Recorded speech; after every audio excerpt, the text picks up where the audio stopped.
really, really pleased that I was invited here this evening to speak to you all. And we've got a very long relationship with Kirklees, going over many years. And it's really thanks to the commitment of Kirklees Council and people like Kim and Adam that we've managed to establish such a long relationship and a deep relationship which I would call friendship. And it's a great pleasure also to be here at the University of Huddersfield, where we hope in the next year to be able to establish a Holocaust Learning Centre. And we've specifically chosen this university to create an exhibition and to put all our learning resources and materials into it, because we believe this university has demonstrated its great commitment to the values that I know we share. So watch this space. We are making a Heritage Lottery application by the 8th of March, and hopefully it is a stage 2 application. We are hoping to secure that funding, and we will create a lasting legacy in this university that's going to meet a gap in the north of England. Well, my father is called Eugene Black. He lives near to me in Leeds, and he is a survivor of several death and concentration camps.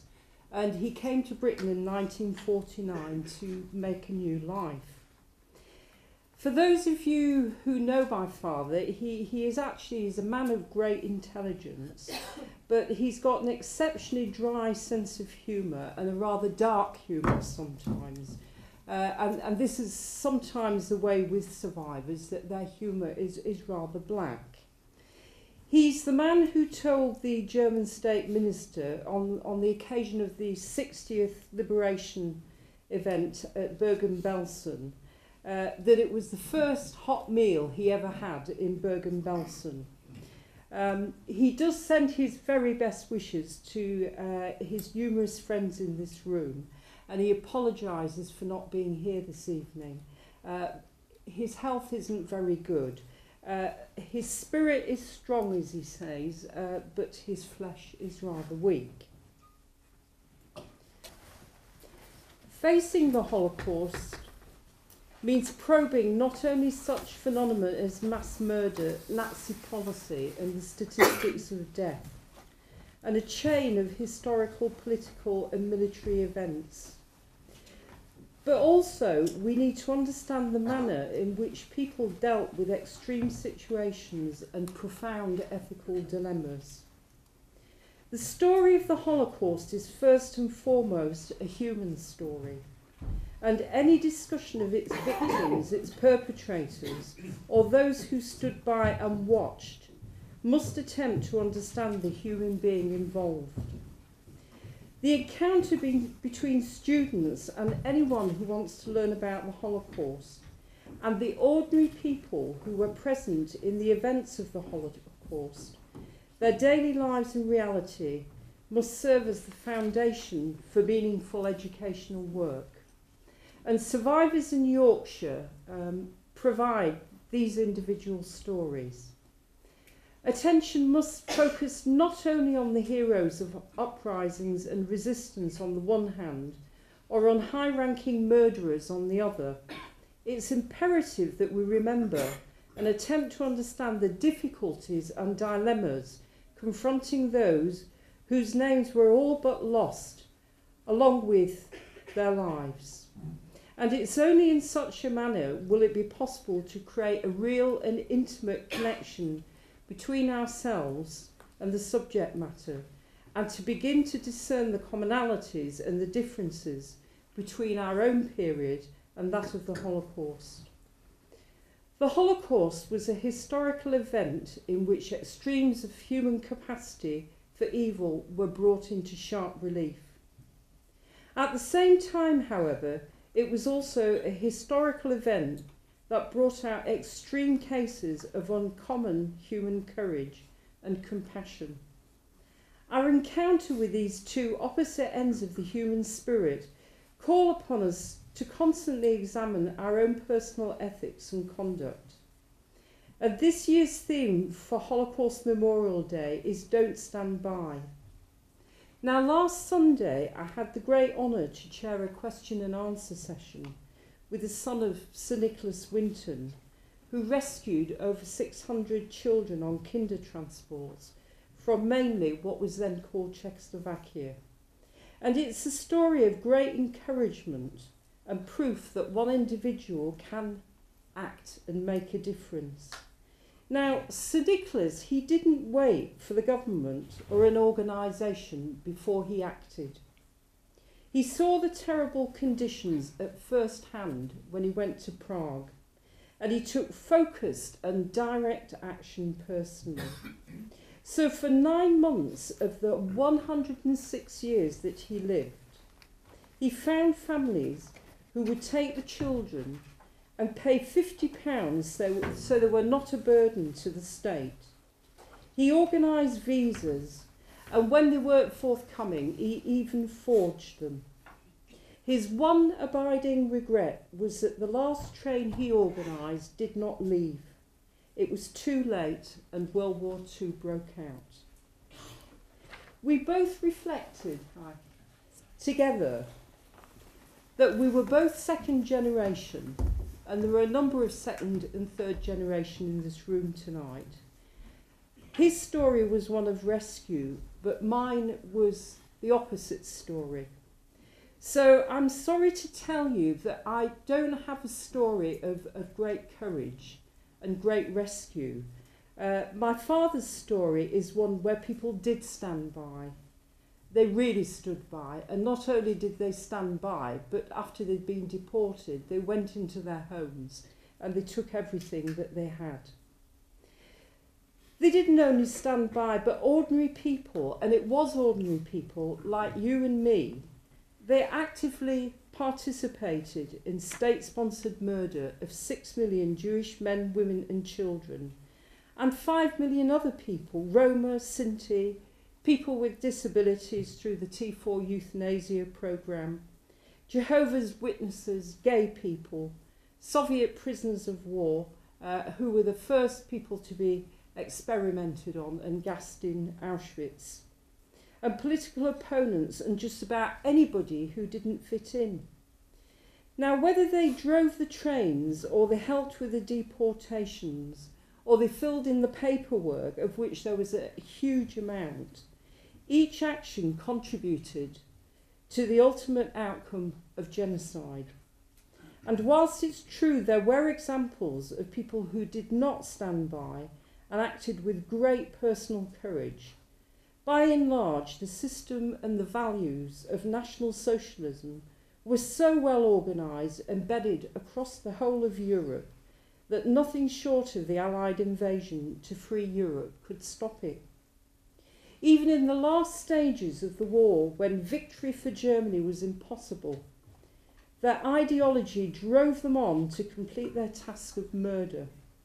Hundreds of thousands of concentration camp prisoners who'd performed slave labour in businesses such as IG Farben and Krupp, in plain sight of local populations, were sent on death marches and transports, dragged all over Germany in unspeakable conditions to conceal their crimes from the advancing Allies. This experience left humanity with a terrible stain and a terrible legacy. And even today, we are left asking what we would have done, each of us in similar circumstances. How can it be that our neighbours can participate actively in murder or just stand by and watch? And we must not forget similarities with Srebrenica and Rwanda. And in Rwanda today, the perpetrators live alongside the victims, and I honestly just wonder how they managed to do this.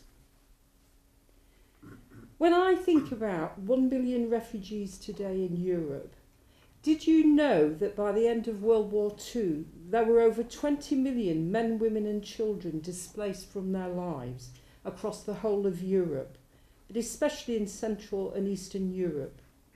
People who'd been liberated from camps, displaced through changes of borders, because of bombings, children who'd been taken to be Aryanised and would spend all their lives trying to find their birth parents.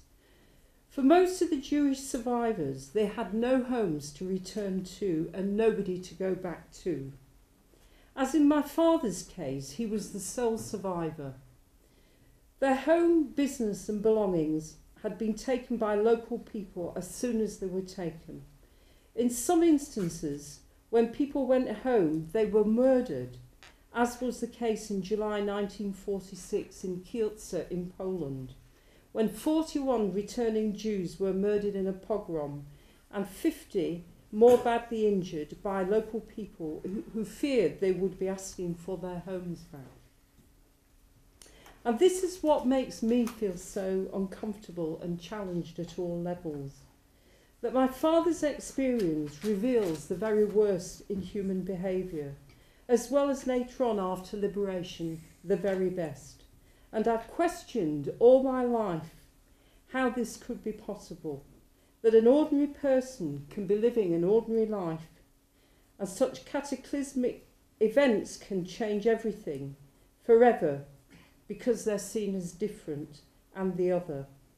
I also question how survivors like my father and others here this evening, how they did not lose their faith in humanity and how they could carry on living with such knowledge. My father's only so-called crime was that he was born into a Jewish family. He was born Jena Schwarz in a beautiful spa town called Munkács.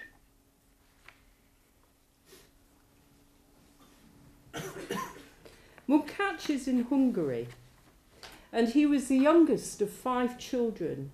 He had 3 sisters and a brother. One of his sisters had a hat shop, and when I went there about 10 years ago, I actually went to the shop, and it's still a hat shop. I didn't introduce myself, but I stood outside and I reflected on it. My father's father, my grandfather, was not very religious. He loved to play cards, he liked dancing, and he went to the synagogue on the high holidays and took my father along. His mother, however, was much more orthodox, and they kept a kosher house. And on Friday evenings they had the Sabbath meal with a white cloth and the silver, and he remembers this all the time. He went to a local school. It was not a religious school. He was very good at engineering and maths. But most of all, he loved to play football. And he was in the school team, and football is still his favourite sport, although now he's just a spectator. And when he came to England, he did actually train as a referee for a short time. And he just absolutely adores his football. Now, on March the 19th, 1944, Germany occupied the whole of Hungary. Hungary was actually an ally of Germany, but they wouldn't give up their Jews. And so Eichmann decided that he would come to Hungary, and they immediately implemented their well-practiced anti-Jewish measures. They achieved this with only 200 SS, with the collaboration of the Hungarian Arrow Cross police. So it was local collaborators which actually did all the roundings up and the deportations. Ghettos were formed, Jews were made to wear the Star of David, and within 6 to 8 weeks, 438,000 Hungarian Jewish men, women and children had been transported to Auschwitz-Birkenau on 137 trains. Amongst them were my father, my grandparents and 2 aunts, as well as other members of the extended family. Now, this is the only family photograph that exists of my father's family, except the only person on the picture that we know is Blanca, who is on the left. And that was his oldest sister. Standing next to Blanca is her boyfriend, who went to the Labour battalions and lost his life in those conditions. We have no idea who the other people are, but they look very sort of assimilated, and they're going to a party or they're going to a dance of some sort. So I think that they are maybe the family of the boyfriend. And that's the only family photograph. The reason we got the photograph was that after my father's liberation, an auntie who survived was actually in America and sent this over. Now, everything I say to you now, these are my father's words, and this is his direct testimony. So after they rounded us up, they took us to the brick factory in Munkach, and straight away they loaded us onto the cattle wagons. It took us 3 days and 2 nights to arrive at our unknown destination. There were about 120 people in each of the cattle wagons, and there was 1 barrel for water and 1 for human waste. People were crying, people were moaning, some people went mad, and some people died. Then the wagon doors opened, and we saw men in striped uniforms and the German soldiers with dogs. They were screaming at us, "Heraus, raus, get out, verfluchte Jude, damn Jews, get out, get out." We were ordered out, and men were separated from women and children and made to line up. I was with my father, and then he got separated from me and sent to the other side, and I never saw him again, nor my mother and 2 sisters. We were then marched into a red brick building, and we were made to undress. Now, these pictures I'm showing you come from the Auschwitz album, and this is a picture which my sister found of my father after his arrival in Birkenau, that my father recognises. And it's amazing, really, because it was taken by the SS photographers, and the preceding pictures are photographs of the Hungarian transports that went into Birkenau. Amongst those transports, the first transports was my father's transport. So this is my father after his arrival in Birkenau. They took us to this red brick building where they made us undress. They shaved all our hair off from the whole of our bodies, and we were given underwear and striped uniforms and wooden clogs and marched into our barracks. And that's a photograph we took later when we actually went back to Birkenau. The family did a visit with my father. That night we saw flames coming out of the chimneys, and there was this terrible smell. And Mr. Kornreich, my father's friend, who'd been selected for slave labour like myself, said, "Jenna," that's his Hungarian name, "I am sorry to tell you that that was the bodies of our families burning." And that was my introduction to the concentration camp system.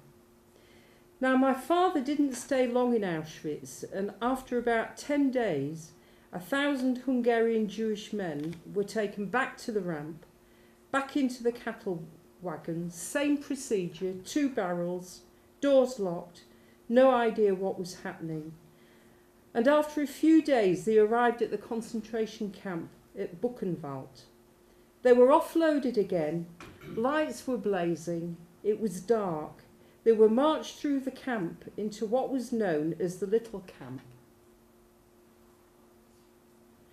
This was a camp, for those who've been to Buchenwald, within the main camp, but it was only for the Jews and it was for the Roma. It was a terrible place. They got worse food there. They had to stand on appel, as they were called. It was really, really inhumane. Now, they stayed there for 5 days and then were taken by lorry into the Harz Mountains to the worst slave labour camp, which was called Mittelbau-Dora concentration camp. There they manufactured the V-2 rockets in a massive complex of underground tunnels. And here my father was forced to perform slave labour. They were blasting new tunnels, and my father's task was to load the rocks into these mining carts and push them to the tunnel entrance where other prisoners unloaded them. He performed 12-hour shifts with very little nourishment. There were no hygiene facilities in the tunnels. There were no toilets, so they just basically performed whatever, whenever. And it was the most brutal of environments. And so this is what he did for 5 months. Every morning they got up at 5 o'clock. They had to stand on the muster parade to be counted for hours. It didn't matter what the weather was, rain, snow, heat. They got their piece of bread and substitute coffee before being marched into the tunnels. And at night they marched back to their barracks after being counted again and standing on the appel. They received their rotten soup and bread. They tried to delouse themselves, and then they got into their bunks to try to sleep. In Mittelbau-Dora, my father witnessed many hangings of prisoners and was himself subjected to 25 lashes for some misdemeanour of some sort, and he also had his teeth kicked out. Now, by this time, my father had become very thin and he developed pneumonias, so they sent him to a small camp nearby, which was called Hartshungen, where he was put into a small hospital for a short time. He miraculously recovered, and he was actually helped by a German doctor. It was a German doctor who actually saved his life. He was put on so-called light duties, and this included being hired out to local firms, carrying bags of cement or grain, and building new barracks from wood.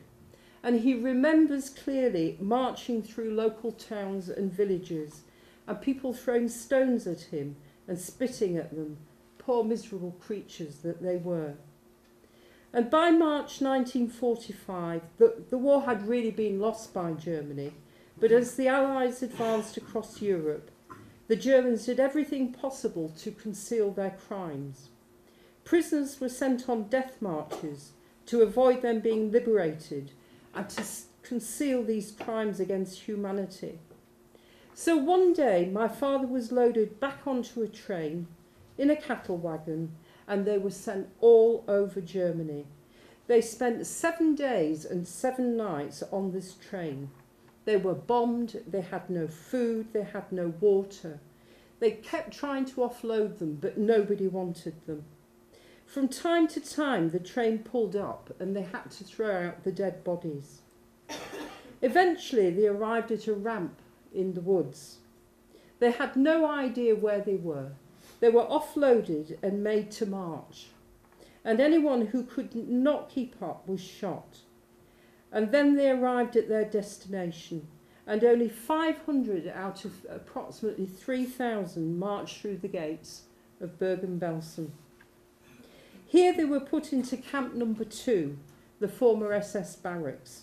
There were no beds, just the concrete floor, and they just lay there without blankets, with nothing.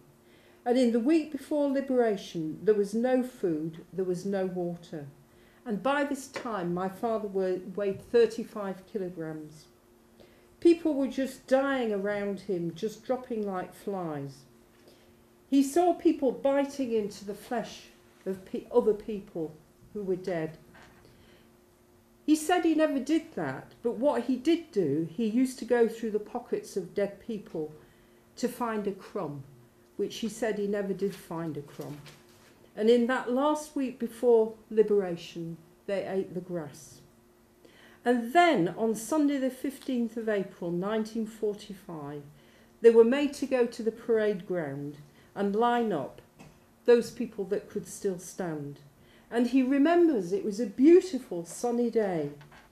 And the gates of the camp opened, and my father remembers a jeep and a small tank driving in. And soldiers jumped out and they arrested the camp commandant, Joseph Kramer. They had no idea who these people were, but they began to believe that this could be freedom. But terrible scenes broke out in the camp as some of the prisoners sought revenge and killed some of the prisoners who had acted as their guards. The British Army had liberated the camp. They were in a terrible state of shock at what they found. The British Army, the soldiers, they just didn't know where to look. They didn't know what to do. But immediately they swept into action and they started to bring bread in, white bread, and throwing it from the backs of lorries, and food. And of course their stomachs just couldn't take the food. And out of 30,000 prisoners liberated, 16,000 died after their liberation because they were too far gone. Now, it was only after liberation that my father realised fully what had happened to him. Here he was, aged 17 years of age, an orphan, stateless, without a land of his own, without a family, a home, and living in the country of his enemies who'd sought to murder him, all because he'd been born into a Jewish family. Now, after liberation, my father was taken to a hospital eventually, and when he recovered, he became an interpreter with the British Army. He was given a uniform. He didn't have any wages, but he wasn't worried about that. He was fed by the British Army. They gave him a room to stay in, which was in the guardhouse in Senelager, and they gave him a dog that was called Olga. And he loved the dog, and the dog looked after him. He was really, really looked after by the British Army. And then in 1948, my mother, who was with the British Army in Germany, they met, they fell in love, and in 1948 my mother came back to England, and in 1949 my father came alone to England to join her. And he vividly remembers getting on the boat because he'd never seen the sea before and sitting in a corner and feeling absolutely terrified. But he travelled to England to join my mother and her family in the northeast of England. He travelled alone. He had nothing except a few pounds in his pocket, a jacket and a trousers and a shirt. His English wasn't great, and he still says it still isn't very good. He had no job, no education except from the camps, and he only knew my mother and a Dr. Ellenbogen from Liverpool, who'd been part of the British Liberation Army and had looked after my father. And it was at his invitation that my father went to see him and was introduced to Marks and Spencer's, where he started as a porter in Manchester. He worked his way up into management and was very successful in his career. He worked very hard, had 4 children, and he's got 2 lovely grandchildren. Now, my father has spoken about his experiences to thousands of people, and they always ask him how he survived. And he says quite simply that he has no idea at all. He does not attribute himself with any special survival skills, nor any special will to live.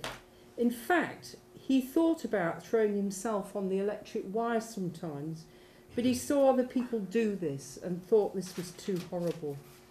He believes his survival was down to luck and always trying to be at the end of the row, always in the middle, to avoid the blows, keep your head down and obey the orders. He had no friends in the camp. He describes life as being an entirely selfish act of personal survival. It was the experience after liberation and coming to Britain which revealed the better side of humanity. He describes the simplest acts of people as being the most humane. He remembers the couple on the train as he travelled north to meet my mother. They invited him to a meal with him on the train. He remembers the police officer when he used to have to report every week as an alien and was so terrified of uniforms that he would shake with fear, and how this man befriended him. And the lawyer who did my father's naturalisation papers and wouldn't take any money for it. And Mr. and Mrs. Leeds of Oldham, who lent my parents money for their first house deposit and then wouldn't take the money back. So many good people who were strangers really, but had real compassion and trust in another human being who was so patently different. These were the acts that brought my father from darkness back to the light of the world. And just to say that for survivors and their families, the story didn't just end 70 years ago after liberation. Some people are still trying to clarify the fate of family members, and the same is true of people from more recent genocides. And it's only 9 years ago that we discovered the fate of my father's two sisters. We thought for over 60 years that they'd perished in Birkenau, but we discovered that they'd been selected for slave labour and they'd been sent to an oil refinery in Germany. They lived in dire conditions in a tented concentration camp in a field next to the refinery. And on the 11th of September 1944, they were killed in an RAF bombing raid along with 150 other Hungarian Jewish women because the SS wouldn't let them into the air shelters, only the German workers. So the ironies of life are great, and human resilience in the face of such knowledge and experience is amazing. To be able to keep going, but this is what survivors did, and this is what they do. And this is our challenge today. How many perils we see in today's humanitarian crisis. For people to risk their own and their families' lives, to flee their way of life and country is unimaginable, and yet this is what is happening. When I see people having numbers put on their arms at the borders in Hungary, or asylum seekers are made to wear red bracelets to get their food, I think, how unspeakable is this? I wonder why people don't know their history, and I harbour fears that perhaps they know it but they don't care. Fortunately, we have social media and attention can be brought to bear on these issues with quite amazing effects. And this for me is the key question. What can I do and what can each of us do to answer the question whether we will stand by or we will act? And I reflect on my father's words that it's the simple acts which had the most impact on his life. A friendly word helped to get that first job, and importantly, your own personal endeavours, and having the support of a loved one to encourage and help you. So let's not stand by, but help in whatever small or great way we can. Thank you very much for listening to me.